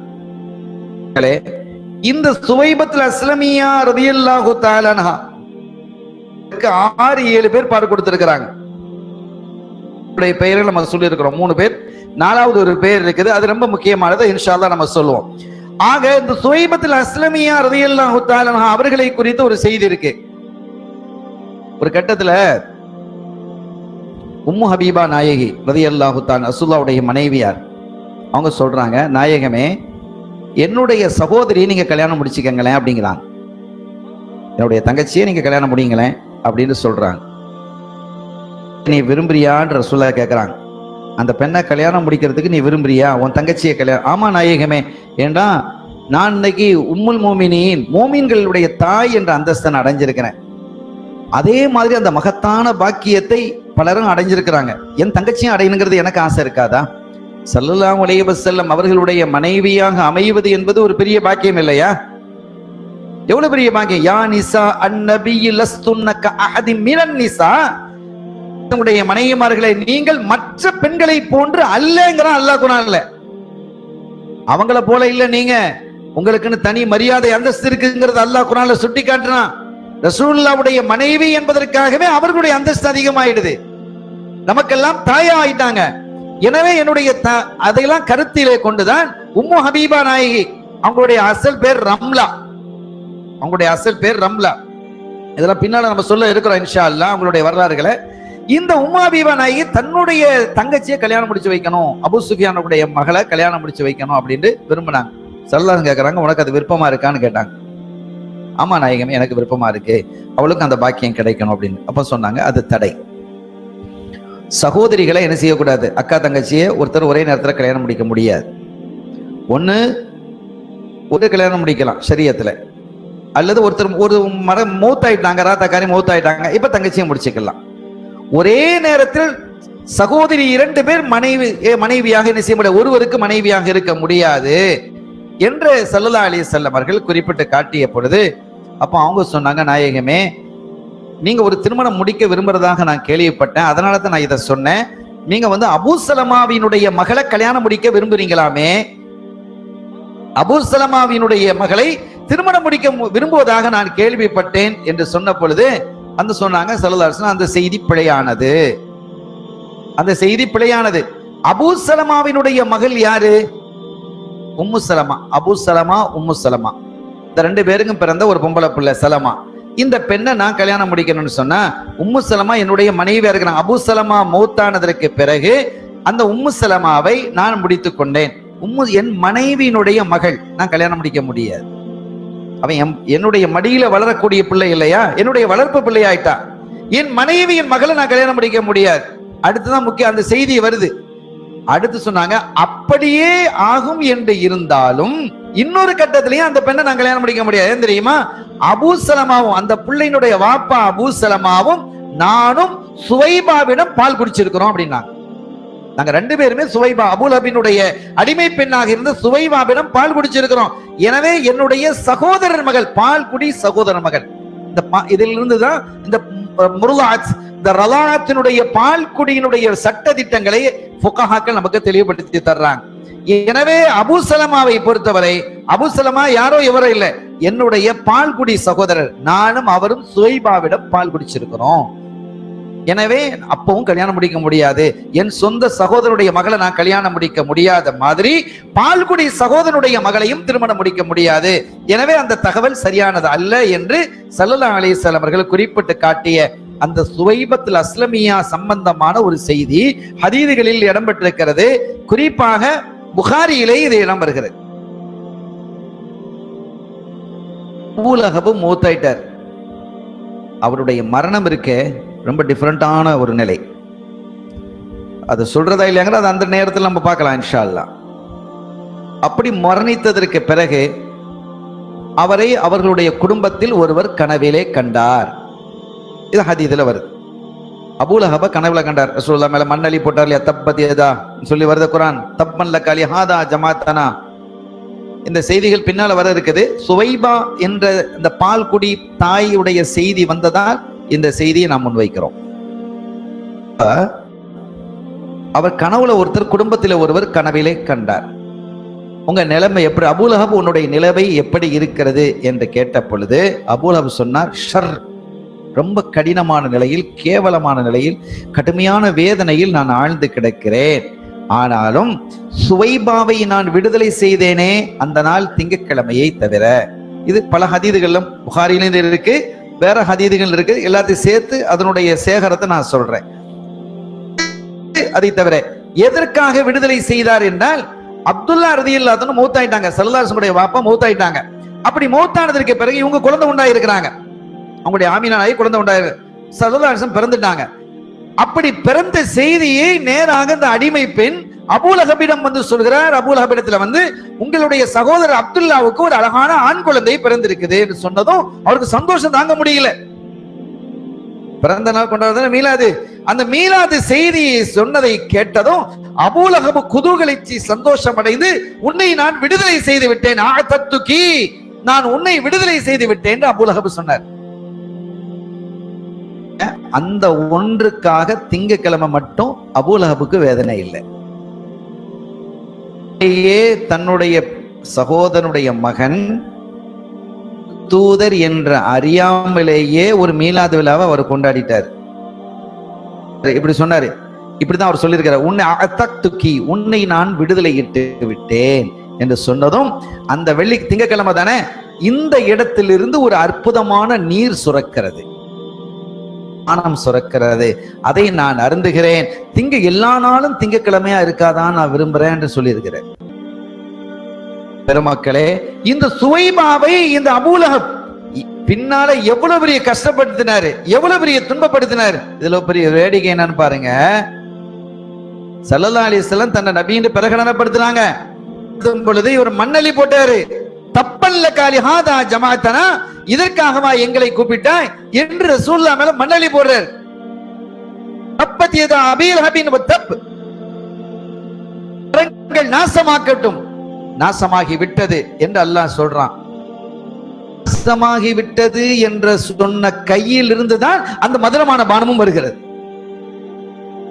பாருங்க, எந்த கை நாசமாயிட்டுன்னு சொன்னானோ, ஆக நாசத்தை தடுத்து நிறுத்தி அந்த நிலையை மாற்றக்கூடிய ஆற்றல் மீலாதுக்கு உண்டு. நாள் அவங்க பிறந்த செய்தியை சொன்னதனால ஏற்பட்டதுக்கு எவ்வளவு பெரிய நபின்னு தெரியாமலேயே கொண்டாடினதுக்கு. அப்போ பாருங்க, ஒரு மீலாது விழா. அவர் முஸ்லிமா? நரகத்துல கிடக்க போகக்கூடியவரு. நரகத்தில் நான் கிடக்கிறேன், சங்கடத்துல இருக்கிறேன், துன்பத்தில் இருக்கிறேன், கடுமையான வேதனையில இருக்கிறேன் என்று சொல்லக்கூடிய அபூலஹப் அந்த ஒரு நாள் எனக்கு பாக்கியமான நாளாக இருக்கிறது என்று அவர் குறிப்பிடுகிறார் என்று சொன்னால், மீலாது விழா முஸ்லிம் அல்லாதவர்களுக்கும் பயனை தந்திருக்கிறதா இல்லையா? முஸ்லிம்களுக்கு மட்டுமல்லாமல் முஸ்லிம் அல்லாத இஸ்லாத்தை ஏற்காதவருக்கு கூட ஒரு பயனை தருகிறது. இது அல்லாஹ் ஸல்லல்லாஹு அலைஹி வஸல்லம் அவர்கள் மீது கொண்டிருக்கக்கூடிய அன்பினுடைய வெளிப்பாடுங்கிறத நம்ம விளங்கிக்கணும். மீலாதை பத்தி என்னெல்லாமோ கருத்துக்கள் பேசப்படுது. நான் அவர்களுக்கு பதில் சொல்வதற்காக எல்லாம் சொல்லவில்லை. நாம் அதனுடைய யதார்த்தம் என்ன என்பதை விளங்கிக் கொள்வதற்காக நான் குறிப்பிடுகிறேன். இந்த சுவைபா ரலியல்லாஹு தஆலா அன்ஹா அவர்களும் கண்மணியா முஹம்மதுர் ரசூலுல்லாஹி ஸல்லல்லாஹு அலைஹி வஸல்லம் அவர்களுக்கு பால் கொடுத்திருக்கிறாங்க. அடுத்து முக்கியமான சப்ஜெக்ட் ஹலீமா நாயகி. பால் கொடுத்தது யாருன்னு கேட்டாலே ஹலீமா நாயகி தான் ஞாபகத்துக்கு வருவாங்க. ஹலீமத்து சஅதியா அவர்களா, அவங்களுடைய தந்தை பேர் அபூ துஐப். ஹலீமா பின்த் அபூ துஐப் ரலியல்லாஹு தஆலா அன்ஹா சஅதியா, சஅத் கோத்திரத்தை சார்ந்தவர்கள். ஸல்லல்லாஹு அலைஹி வஸல்லம் அவர்களை தத்தெடுத்துட்டு போனாங்க பால் குடிக்கிறதுக்காக. அந்த வரலாறு ரொம்ப அழகும் அற்புதமுமானது. இங்கே வைக்கிறோம். பொதுவாகவே மக்காவை சுற்றி இருக்கக்கூடிய கிராமங்கள் இருக்கக்கூடிய பெண்கள் ஒரு குறிப்பிட்ட காலத்துல என்ன செய்வாங்க, மக்காவுக்கு வருவாங்க. ஒரு தடவை வருவாங்க. வந்து ஏதாவது வீட்டுல குழந்தை பிறந்திருக்கா, யார் வீட்டுல குழந்தை பிறந்திருக்குதுன்னு சொல்லி அங்க போய் பால் குடிக்கிறதுக்காக வேண்டி என்ன செஞ்சிருவாங்க, தங்களுடைய கிராமங்களுக்கு கொண்டு போயிடுவாங்க. அரபுகள், மக்காவாசிகளும் சரி, உயர் குலத்திலே உள்ளவர்களும் சரி, தங்களுடைய பிள்ளைகளை அப்படி பால் குடிப்பதற்காக வேண்டி கிராமங்களுக்கு அனுப்புவது அன்றைய கால வழக்கமாக இருந்தது. இப்ப பெரும்பாலும் நம்ம கிட்ட இருந்திருக்குது, முந்தைய காலங்களில் இருந்தது, இப்ப இல்ல. முக்கியமான விஷயங்கிறாங்க அதெல்லாம். இப்ப இந்தியாவுல மாடு போய் எங்கேயோ உள்ள ஜெர்சி மாடு கூட இறக்க போறோம் அப்படின்னு சொல்லிட்டு இப்ப அதுதான் பெரிய பிரச்சனையா இருக்கு. இங்க தாய்ப்பாலே இல்லாம இருக்கு. தாய்ப்பால் என்பது மிக முக்கியமானதுங்கிறது எல்லாருமே சொல்லப்பட்டது. ஆனா பெண்கள் என்ன நினைக்கிறாங்க, ஒரு அழகு போய்விடுமோங்கிறதுக்காக வேண்டி தாய்ப்பாலை இல்லாம ஆக்கிறதுக்கு உண்டான சொல்லை ஒதுக்குறாங்க. ஆனா உண்மையில அது தவறானது என்பதை நாம் விளங்கிக் கொள்வோம். அன்றைய அரபுகள், குறிப்பாக குறைஷிகள் எல்லாம் என்ன செய்வார்கள் என்றால், தாங்கள் பெற்றெடுத்த பிள்ளைகளை கிராம மக்கள்கிட்ட கொடுப்பாங்க. அதுக்கு பல காரணங்கள் இருந்தது. ஒன்று, தன்னுடைய பால் தன்னுடைய பிள்ளையினுடைய உடலிலே இணையும் பொழுது அந்த பிள்ளையினுடைய இரத்த ஓட்டம் அதிகமாகி அதை சுத்தப்படுத்தப்படக்கூடிய ஒரு நிலையும் உருவாகி நல்ல ஆரோக்கியத்தோடு இருக்கிறது என்று இன்றைய ஆய்வு ஒன்று கூறுகிறது. சரி, அது ஒண்ணு. அது அன்னைக்கு அவங்க விளங்கி வச்சிருந்தாங்க. இரண்டாவதாக என்னன்னு கேட்டா, மக்காவை பொறுத்த வரைக்கும் பல ஊர் மக்கள் என்ன செய்வாங்க, வந்துட்டு போகக்கூடிய இடம் தானே. இடங்கள் அங்க இருந்து ஹஜ்ஜுடைய காலங்கள் இல்லாம சூக்கு உட்கார்ந்து ஒரு பிரபலியமான சந்தை இருந்தது. அதற்காகவும் பல இடங்கள்ல இருந்து வருவாங்க. அது 3 மாசம் நடக்கும் அந்த சந்தை. கலந்து கொள்வதற்கு அந்த சந்தையினுடைய நிகழ்வுகள் ரொம்ப அற்புதமானது. லேசான சந்தை இல்லது. பல நிகழ்ச்சிகள் நடக்கும். அந்த பேச்சு போட்டிகள் நடக்கும், கவிதை போட்டி நடக்கும். இப்படி நிறைய போட்டிகள் எல்லாம் அந்த சந்தைகளில் நடத்துவார்கள். இன்ஷா அல்லாஹ் அந்த சுவாரஸ்யமான செய்திகள் எல்லாம் வரக்கூடிய காலங்களிலே பேசுவதற்கு, கேட்பதற்கு அல்லாஹ் தௌஃபீக் செய்வானாக. அருமையானவர்களே, அந்த சூக்கு உட்கார்ந்திலே கலந்து கொள்வதற்கு பல நாடுகளில், பல பகுதிகளில் இருந்தும் பலவிதமான பொருட்கள் அங்க வந்து சேரும். வாங்குவதற்கும், பார்ப்பதற்கும், கேட்பதற்கும், பாடுவதற்கும், பேசுவதற்கும் என்று மக்கள் கூட்டம் ஜேன்னு இருக்கும். அப்படி வருவாங்க. அல்லாமல் உம்ரா என்று, உம்ரா என்பது எல்லா காலத்திலும் உள்ளதானே. இஸ்லாம் உம்ரா ஹஜ் இருக்கு. முஸ்லீம் அல்லாதவர்களும் உம்ரா செய்வாங்க. ஆனா அந்த உம்ரா வந்து டிஃபரெண்டா இருக்கும். ஹஜ் டிஃபரெண்டா இருக்கும். அந்த வழியின் பிரகாரம் இருக்காது, அங்க இருக்கக்கூடிய சிலைகள் தொடர்பாகவே அது இருக்கும். சரி, இந்த உம்ராவுக்காக இந்த ஹஜ்ஜுக்காக வேண்டி மக்கள் வந்து போகக்கூடிய இடமாகவும், ஆக மொத்தத்தில் ஜனசஞ்சாரம் மிக்க இடமாகத்தான் மக்கா இருந்தது. பல பேர் பல நோயோடு வருவாங்க, அனுப்புறான் இல்லையா. அன்னைக்கு ஊசிலாம் கிடையாது, அன்னைக்கு இப்போ தடுப்பூசி அது இது எதுவும் கிடையாது. வருவான் போவான், போயிட்டு பாஸ்போர்ட் கிடையாது, விசா கிடையாது, ஒண்ணும் கிடையாது. யாரும் வரலாம் யாரும் போடலான்னு இருக்கும்போது பல்வேறு நோயாளிகள் வரும் பொழுது அந்த நோயாளிகளினுடைய அந்த நோய்கள் குழந்தைகளை பாதிக்குது, இதுவும் ஒரு காரணம். எனவே அந்த நோய் எதிர்ப்பு சத்து கிராமங்களில இருக்கக்கூடிய பரிசுத்தமான உணவு, கிராமங்களில் இன்னைக்கு பரிசுத்தமான உணவு இருக்கா இல்லையா? சிட்டியில இருக்கக்கூடிய உணவை விட அவங்க ஆர்கானிக் நல்ல உணவுகளை அவங்க சாப்பிடுறாங்க. கிராம மக்கள்கிட்ட பாருங்க, அவங்களுக்கு நோய் குறைவு, பொல்யூஷன் இல்லை. எல்லா காலத்திலயும் அப்படித்தானே, மனசு தூசி அது இதுன்னு மக்கள் அதிகமாக வரத்து போது வாகனங்கள்லாம் இருக்கும் பொழுது அந்த பொல்யூஷன் அதிகமாக இருக்கும். அப்படிப்பட்ட நிலையில் குழந்தைகளை சீக்கிரம் பாதிச்சிடும். எனவே நம்முடைய குழந்தைகள் பாதித்து விடக் கூடாது, நல்ல ரத்தம் ஓட வேண்டும் என்ற கருத்தோடு இந்த கொடுப்பாங்க. அதோடு மாத்திரம் அல்லாமல் அது 3 வயசு 4 வயசு வரைக்கும் 6 வயசு வரைக்கும் கொடுத்திருப்பாங்க. அங்க வந்து நல்ல அரபு பேசுவாங்க கிராமங்கள்ல. சிட்டியை பொறுத்த வரைக்கும் நீங்க பாருங்க, மெட்ராஸ்ல போனா நம்ம நல்ல தமிழ் கிடைக்குமா? சில சமயங்களில் விளங்கவே விளங்காது, என்னடா பேசுறான்னு விளங்காது. இன்னொன்னு காரணம் என்னன்னா, வெளிநாட்டிலிருந்து வரக்கூடியவர்கள், வெளியூர்ல இருந்து பல மொழிகள் பேசக்கூடியவர்கள் வரும் பொழுது இனி அவர்களோடு பேசி பேசி பழக்கப்பட்டு அந்த பேச்சினுடைய தாக்கம் அந்த அரபு மொழியில வந்துருச்சு. மக்கள் இருக்கக்கூடிய பரிசுத்தமான தூய்மையான அரபு மொழி பேசுறது இல்லை. அது வந்து ஒரு டூரிஸ்ட் பிளேஸ் மாதிரி ஆகி அங்க பல பேரும் வரும் பொழுது பல மொழிகளை கலந்து அந்த அரபு மொழி கலந்து விட்டது. எனவே தங்களுடைய தாய்மொழியை பாதுகாக்க வேண்டும், நம்முடைய பிள்ளைகளால் நல்ல அரபி பேசணும், அது கிராமங்கள்ல தான் இருக்குது என்று பல காரணங்களுக்காக இந்த பிள்ளைகளை கொடுப்பாங்க. பெறுவதற்கு வருடத்திற்கு ஒரு முறை கிராமங்கள் இருந்து ஒரு குறிப்பிட்ட காலத்துல வருவாங்க. இந்த வகையில இந்த பகுதியிலே செய்ததுனா ஹலீமா ரலியல்லாஹு தஆலா அன்ஹா அவர்களுடைய கோத்திரத்தை சார்ந்த பெண்கள் எல்லாம் அவங்களுடைய கணவன்மார்களோட சகோதரோட ஒரு குழுவா என்ன செய்யறாங்க, புறப்பட்டு வர்றாங்க. அப்ப அவங்க சொல்றாங்க, ஹலீமா பின்த் அபூ துஐப் ரலியல்லாஹு தஆலா அன்ஹா அவங்க சொல்றாங்க, இதெல்லாம் வந்தேன், என்னுடைய கணவரும் வந்தார், ஹாரிஸ், என்னுடைய கணவரினுடைய பேர் ஹாரிஸ், அவரும் என்னோட வர்றார். எங்களுக்கு ஒரு ஒட்டகம் இருந்தது, மெலிஞ்ச ஒட்டகம், பாலே கறக்காது.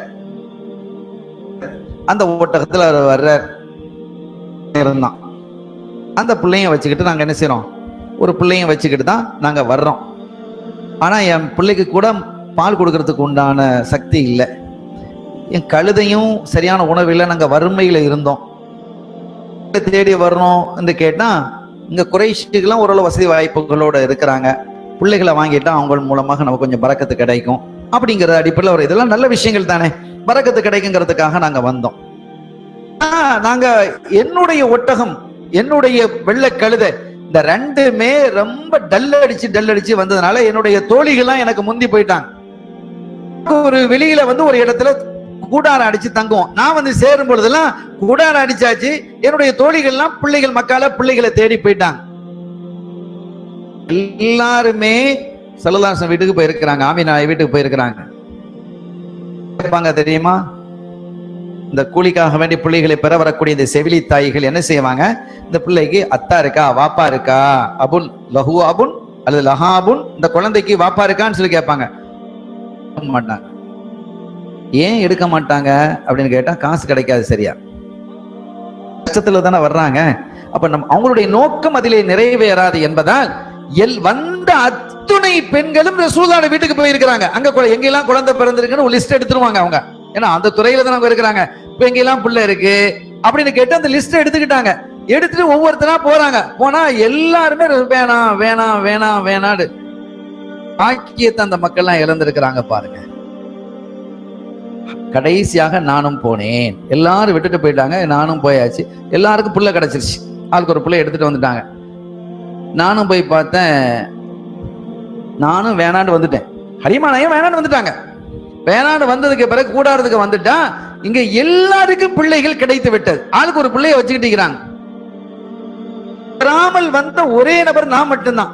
அப்ப ஹலீமா நாயகி தன்னுடைய கணவர் ஹாரிஸ் சொன்னாங்க, எங்க எல்லாரும் பிள்ளைய வச்சுட்டு இருக்கிறாங்களே, நமக்கு மட்டும்தானே வெறுங்கையோட வீசின கையோட போறோம், என்ன செய்யறது? அந்த ஒரு புள்ள தான் இருக்கு. இப்போ எல்லாம் முடிஞ்சு போச்சு, அந்த ஒரு புள்ள தான் இருக்கு. அந்த லிஸ்ட் எல்லாம் எடுத்தாச்சு, எல்லாம் எடுத்துட்டு போயிட்டாங்களேன்னு சொல்லிட்டாங்க. இப்ப இந்த ஒரு புள்ள தான் இருக்கு, வாப்பா இல்லாத புள்ள. அதுக்கு அவனே நாமளும் போயிட்டு வீசின கையிட வந்துட்டோம், பரவாயில்லையா? சரி, ஒண்ணுமே இல்லாம போறதுக்கு எதா நமக்கு கிடைக்குங்கிறத நம்ம எடுத்துட்டு போவோமா கேட்டதும், ஹலீமா, எனக்கு என்னவோ அந்த பிள்ளைய எடுத்துட்டு வந்தா பரக்கத்தா தான் இருக்குங்கிற மாதிரி எனக்கு படுதுமா. பரவாயில்ல, நீ போய் எடுத்துட்டு வா. அந்த பிள்ளைய நம்ம என்ன செய்யலாம், நம்ம கொண்டு போவோம், பரவாயில்ல என்று கொண்டு போவோம். எடுத்துட்டு வர்றாங்க. ஹலீமா நாயகி சொல்றாங்க, என் பிள்ளை இன்னொன்னு நாங்க டிலேயா வந்து சேர்ந்ததுக்குன்னு ஒரு காரணம், என் பிள்ளை அழுதுகிட்டே இருந்தான். அவங்க பெத்த பிள்ளையும் கையில தானே கொண்டு வர்றாங்க. அது 1 வயசு பிள்ளை, 1.5 வயசு பிள்ளை இருக்கும். அவன் வந்து அழுதுகிட்டே இருந்தான். காரணம் என்ன? பசி. என்னுடைய மார்பில் பால் சரியாக சுரக்க இல்லை, உணவு இல்லை. தாய் சாப்பிட்டா தானே பரவாயில்ல. அன்னைக்கெல்லாம் நம்ம என்ன செய்வோம், அந்த குழந்தை பெத்துட்டோம்னா அவளுக்குன்னு தனி ஸ்பெஷலா ஒரு பொம்பளை வச்சு சாப்பாடு கொடுப்போம். கொடுத்தாதான் அவன் குழந்தையை பாதுகாக்க முடியும். ஆனால் உணவே இல்லையே அந்த தாய்க்கு. எனக்கு உணவு இல்லாததினால் என்னிடத்துல சரியான பாலும் இல்லை. அதனால் என்னுடைய பிள்ளை பல நாட்களாக அழுது கொண்டே இருக்கிறான். நாங்க அந்த பிள்ளையை எடுத்துக்கொண்டு நான் வீட்டுக்கு வந்து தான் பாக்குறேன், என்ன அறியாமலேயே பால் சுரக்குது. எடுத்துக்கொண்டு வந்து கொடுத்தேன், பால் பரக்கத்தா குடிக்குது.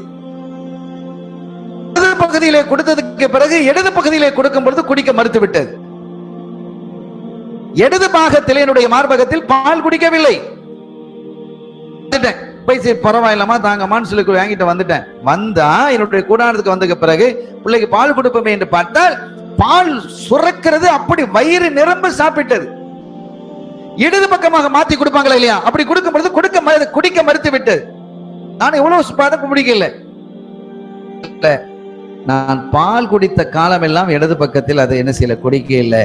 அந்த பகுதியை தன்னுடைய சகோதரி எம் பிள்ளைக்காக வேண்டி அவங்க என்ன செய்யிட்டாங்க, கொடுத்துட்டாங்க.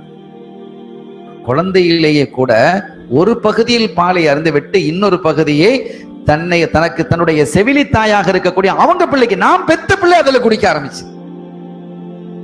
அன்னைக்கு தான் நான் எப்போது அந்த ரசூலுல்லாஹ்வை தூக்கிட்டு வந்தேனோ அன்னைக்கு தான் என்ன செய்து என் பிள்ளை வயிறு நிறைய சாப்பிட்டது. அன்னைக்கு காலையில நாங்க புறப்படும் போது என் தந்தை சொல்றாரு, ஹலீமா, என்னுடைய கணவர் கூப்பிடுறாரு, ஹலீமா ஹலீமா இங்க வா அப்படின்றார். என்னங்க அப்படின்னா, பதவி அடிச்சுட்டு வெளியில போனா, அத்தியா என்ன பாரு, பால் சொட்டுது, நீ தூக்கிட்டு வந்திருக்கக்கூடிய பிள்ளை வலதுன் முபாரக். எவ்வளவு பெரிய பாக்கியம். ஆமாங்க, நம்ம பிள்ளையும் இன்னைக்கு தான் பிள்ளை தூங்கி இருக்குது, ராத்திரி தான், இன்னைக்கு தான் என் பிள்ளை வயிறார சாப்பிட்டு இருக்குது, இழக்க ஆரம்பித்து விட்டது. நம்ம கொண்டு வந்த குழந்தையும் குடிச்சது பெரிய பரக்கத்தா போயிடுச்சு. என்ன செய்தோம், ரொம்ப சந்தோஷத்தோடு நமக்கு கிடைச்சத ஒரு பெரிய பாக்கியத்தை அல்லவா நாம் இழக்க இருந்தோம் என்பதை நாங்கள் புரிந்து கொண்டு, அவங்க எல்லாம் இழந்துட்டாங்க, அல்லாஹ் அந்த பாக்கியத்தை நமக்கு தந்திருக்கிறான் என்று சொல்லிக்கொண்டு நாங்கள் புறப்பட்ட பொழுது என்னுடைய கணவரை அந்த பிள்ளையை தூக்கிக்கிட்டார். கழுதையில, வெள்ளக்கழுதையில, ஒட்டகத்துல தூக்கினது போது அந்த ஒட்டகம் காபாவின் பக்கம் திரும்பி சுஜூது செய்தது. சுஜூது செய்து விட்டு தான் நாங்கள் போக வேண்டிய பக்கத்தை நோக்கி அது போக ஆரம்பித்தது. அதற்கு பிறகு என்னுடைய கழுதையும் ஒட்டகம் விரைந்ததை பார்த்து என் தோழி எல்லாம் கேட்கிறாங்க, ஹலீமா யா பின்த துஐப், நீ ஏற்கனவே வந்த அந்த கழுதை தானா, அந்த ஒட்டகம் தானா? ஆமா அதுதான். நொண்டி அடிச்சு வந்த கழுதையும் ஒட்டகமா இப்படி போகுது அப்படின்ட்டு. ஆமா அப்படின்ட்டு நாங்க விரைவாக வந்து விட்டோம். அவங்க என் தோழிகள்லாம் பேசிக்கிட்டாங்க, என்னமோ நடக்குது, என்னப்பா வரும்போது இப்படி இருந்து திரும்பி போகும்போது இப்படி போறான், அதுவும் அனாத பிள்ளையை தூக்கிட்டு போறான் போனார்கள். அதற்கு பிறகு எங்க ஊருக்கு நாங்க வந்து சேர்ந்துட்டோம். ஹலீமா நாயகி சொல்றாங்க, எங்க ஊரு துனியாவிலேயே ஆக வறட்சியான ஊர் எங்க ஊர் தான். முடியாது, இருந்திருக்கலாம். அவங்க சொல்றாங்க எங்க ஊர் அந்த அளவுக்கு வறட்சி, ரொம்ப வறட்சியான ஊராக இருக்கும். எங்களுக்கு கொஞ்சம் ஆடுகள்லாம் இருக்கு, அந்த ஆடுகளை என்ன செய்ய மேய்க்கிறதுக்குன்னு ஆட்களை வச்சிருக்கிறோம். அன்னைக்கு வந்து சேர்ந்தாச்சு, மற்றவங்களும் வந்து சேர்ந்துட்டாங்க. எங்க ஆடுகள் உள்ள வாங்க போறாங்க பொழுது எல்லா ஆடுகளும் மாலை திரும்புகிறது. எங்க ஆட்டினுடைய மடுகளை பார்த்தால் அப்படி பெருத்து போய் இருக்கிறது, கறக்க பால் வந்து கொண்டே இருக்கிறது. அவருக்கும் என்னுடைய குடும்பத்தை சார்ந்தவர்களுக்கெல்லாம் ஆட்சி, என்ன இது, இந்த பிள்ளையினுடைய பரக்கத்து தாங்கிறத நாங்க விளங்கிக்கிட்டோம். அற்புதமான ஒரு பிள்ளை அல்லாஹ் நமக்கு தந்திருக்கிறான் என்று நாங்கள் சுக்குர் செய்தோம். கடைசியில் பக்கத்து வீட்டுக்காரங்களாம் பார்க்குறாங்க, அவங்க ஆட்டுல எல்லாம் பால் சுரக்கையில் என்று வந்ததும் அப்ப அவங்க கேட்டாங்களாம், மத்த அந்த ஆட்டு இடையனை கூட்டி, என்னப்பா நீ எங்க போய் எங்களுடைய ஆடுகளை மேய்ச்சிட்டு இருக்கிற? ஹலீமாவுடைய ஆடுகளை எங்க மேய்தோ அங்க போய் மேய், அங்க பாரு, அது எவ்வளவு பெரிய பால் தருகிறது, இது பாலும் இல்ல ஒண்ணும் இல்ல, இப்படி வந்திருக்கேன். நீ ஹலீமா அவர்களுடைய ஆட்டை அந்த இடையே எங்க மேய்க்கிறானோ அந்த இடத்துல போய் மேய்னா. எங்க ஆடுகளும் அங்கதான், ஆனா பலமையா என்ன செய்யுது, அது பால் இல்லாம தான் வருது, எங்க ஆடுகள் பாலோடு வருகிறது. இப்படிப்பட்ட ஒரு பரக்கத்தான ஒரு நிலை இருந்தது. வரலாற்றிலே நான் படித்த ஒரு ஞாபகம் இருக்கிறது. முந்தைய காலத்தில் ஒரு முறை எங்க பக்கத்து வீட்டுல, ஹலீமா நாயகி சொல்றாங்க, பக்கத்து வீட்டுல ஒரு பெண்மணி வயிற்று வலியா ரொம்ப காலம் பாடுபட்டு இருந்தாங்க. ரொம்ப வயிற்று வலியில ரொம்ப பாடுபட்டு இருந்தாங்க. தீராத நோயாக தான் ஆயிடுச்சு. தீராத நோயா இருந்தது, ரொம்ப காலம் அப்படி இருந்தாங்க. இப்படிப்பட்ட நிலையில் ஒரு நாள் எங்க வீட்டுக்கு ஏதோ ஒரு பொருளை கேட்கறதுக்கு, நம்ம கேட்போம் இல்லையா, பக்கத்து வீட்டில் நம்ம கொஞ்சம் சீனி தாங்க, உப்பு ரசம் தான் கொஞ்சம் தாங்களேன், உப்பு தான் கொஞ்சம், உப்பு திடீர்னு முடிஞ்சிருக்கும். இருந்தாலும் கூட திடீர்னு முடிஞ்சிருக்கும். கடைகள்லாம் ராத்திரி 10 மணிக்கு எங்க கடையா திறந்திருக்கும் போது, அட உப்பு பாருங்க மறந்துட்டோமே, கொஞ்சம் உப்பு தாங்களேன் கேட்டு வருவாங்களே இல்லையா, அத மாதிரி ஏதோ ஒரு பொருளை கேட்டு வந்தாங்க அந்த பெண்மணி. கிச்சன்ல இருக்கு, நான் எடுத்துறேம்மா, இதை கொஞ்சம் நீங்க புள்ளைய வச்சுக்கங்கன்னு நான் இப்போ சலுதாசங்களை கையில வச்சுக்கிட்டு இருந்தேன். அந்த வயிற்று வலியால் பாதிக்கப்பட்ட அந்த பெண்மணியிடம் நான் கொடுத்தேன். பொருளை எடுத்துட்டு வரும் பொழுது அந்த பொம்பளை சொல்றாங்க, ஏமா என்னாச்சு? நான் பயந்துட்டேன். ஒரு மாணிக்கமான புள்ள, பரக்கத்தான புள்ள, என்னாச்சு, என்ன விஷயம்?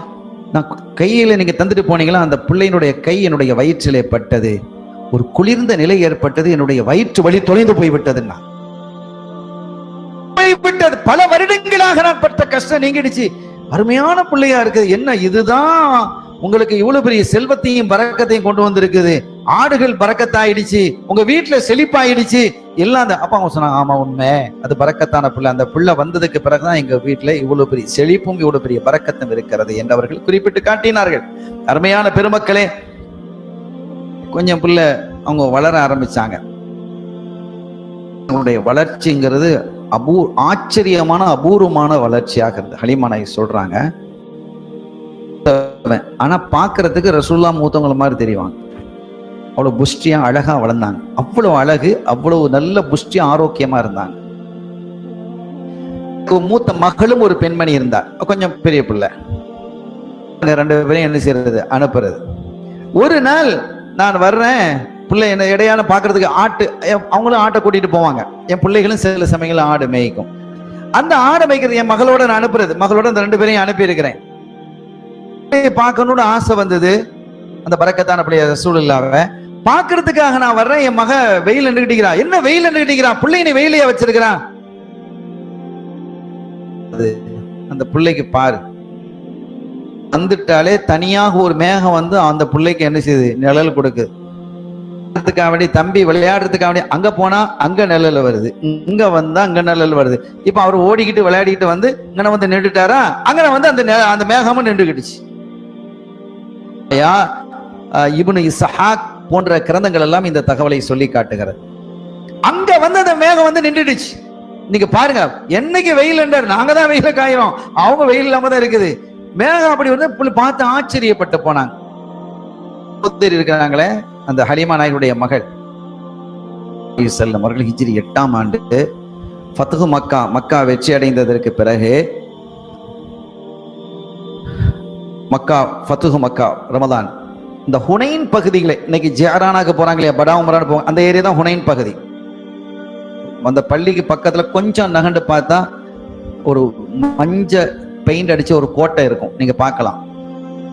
இடங்கள் ஜியாரானா படா உம்ரான்னு போறாங்க இல்லையா, ஜியாரானால போய் உம்ரா செய்யறது, உம்ரா கட்டுறதுக்கு.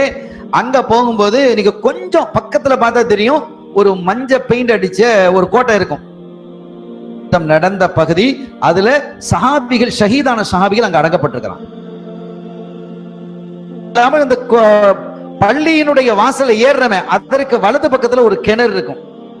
அந்த ஊர் மக்கள் வந்து சொன்னாங்க, அவங்களும் இஸ்லாத்தை ஏத்துக்கிட்டு சொன்னாங்க, நாயகமே இந்த எங்க ஊர்ல ஒரு கிணறு தான் இருக்கு, இந்த கிணத்து தண்ணிய வாயில வைக்க முடியல, இதனால ரொம்ப தூரம் நாங்க தண்ணீர் எடுக்க போக வேண்டியிருக்கு. அவ்வளவு கச்சி கசனதும் அதிலே உமிழ்ந்தார்கள். அது தூய்மையான தண்ணீராக மாறிவிட்டது. இன்னைக்கு அந்த கிணறு இருக்கு. குடி தண்ணீர், இந்த குடிக்கிறதுக்கு ஆணுக்கு பெண்ணுக்கு 2 வச்சிருப்பாங்க, அதுல இருந்து இன்னைக்கு சப்ளை ஆகிட்டு இருக்கு. அருமையான பெருமக்களே, அந்த ஹுனைன் பகுதியிலே முஸ்லிம்களை எதிர்ப்பதற்காக ஒரு பெரிய படை தயாராகி கொண்டிருக்கிறது என்று கேள்விப்பட்ட ஸல்லல்லாஹு அலைஹி வஸல்லம் அவர்கள் படை நடத்தி என்ன செஞ்சாங்க, போனாங்க. அது நீண்ட வரலாறு. ஹுனைன் யுத்தத்தை பற்றி நம்ம பேசும்போது அதை சொல்ல முடியும். சுவைபா, அந்த ஹலீமா சாதியா ரலியல்லாஹு தஆலா அவர்கள் அவர்களுடைய மக்களை பத்தி பேசுற ஒரு செய்தி அங்க வர்றதுனால நாம் குறிப்பிடுகிறோம். பெரிய வெற்றி கிடைத்தது, எக்கச்சக்கமான கனிமத்து பொருட்கள் கிடைத்தது. அதுல கைது செய்யப்பட்டவர்கள்லாம் யாரு தெரியுமா? அதுல கைதானவர்கள்லாம் யாருன்னு கேட்டா, ஹலீமத் அந்த சாது கோத்திரத்தை சார்ந்தவர்கள் தான் கைதானாங்க. அவங்க தான் எதிர்த்தாங்க. ஆண்களும் பெண்களுமாக கைதாகி நிறைய பேர் கைதாயிட்டாங்க. கைதாகி அவர்கள்லாம் பல டெண்டுகள்ல வைக்கப்பட்டிருக்கிறாங்க. ஒரு பெண் அவங்க வெளியில வர்றாங்க, ஒரு பொம்பளை வந்து ஒரு சஹாபியை பார்த்து சொன்னாங்க, அந்த கூடாரத்துக்குள்ள ஒருத்தர் போறாரு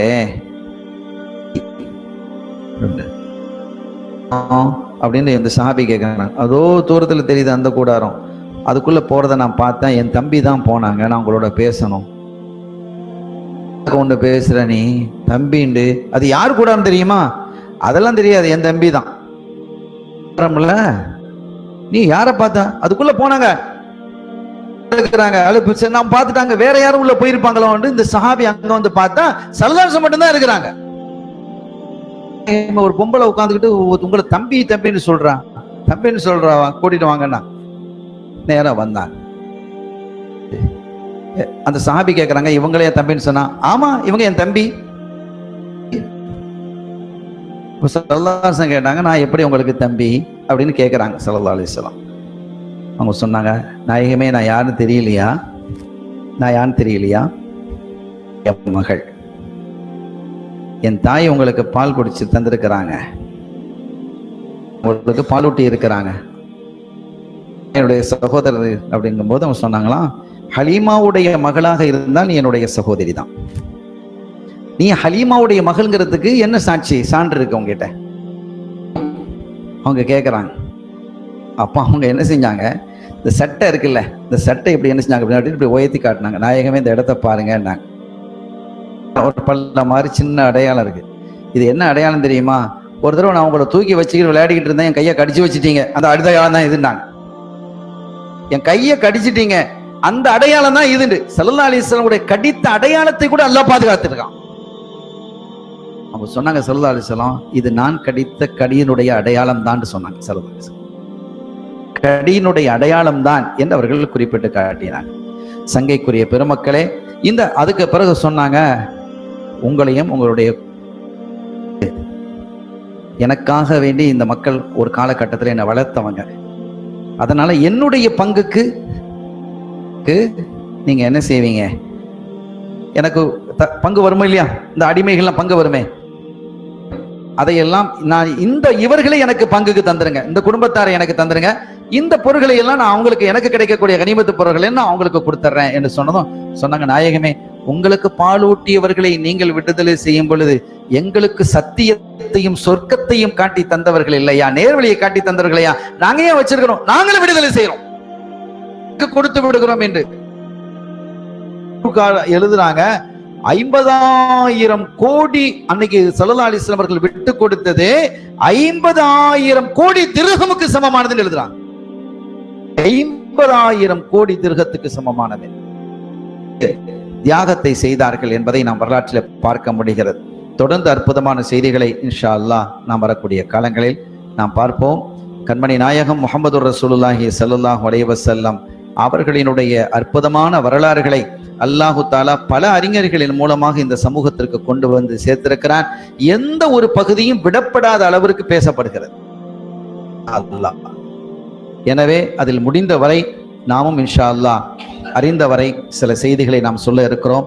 இதன் மூலமாக அல்லாஹ்வினுடைய பேரருள் நம் அனைவரையும் சூழ்ந்து கொள்ளும் என்று நாம் நம்புகிறோம். அல்லாஹ் அருள் பாலிப்பானாக. தொடர்ந்து இந்த வரலாறுகளை பேசவும் கேட்கவும் அதன் மூலமாக கண்மணி நாயகம் ஸல்லல்லாஹு அலைஹி வஸல்லம் அவர்கள் மீதும் அவர்களுடைய குடும்பத்தாரின் மீதும் நம்முடைய அன்பு அதிகரிக்கும். அல்லாஹ் எனக்கும் உங்களுக்கு, நம்மை சார்ந்தவர்களுக்கு, நம்முடைய சந்ததிகளுக்கும் தௌஃபீக் செய்வானாக. எல்லாம் வல்ல அல்லாஹ்வின் அருளையும் ஸல்லல்லாஹு அலைஹி வஸல்லம் ஷஃபாத்தையும் பெறுவோமாக. வ ஆகிரு தஅவானா அல்ஹம்துலில்லாஹி ரப்பில் ஆலமீன். வஸ்ஸலாமு அலைக்கும் வரஹ்மத்துல்லாஹி வபரகாத்துஹு.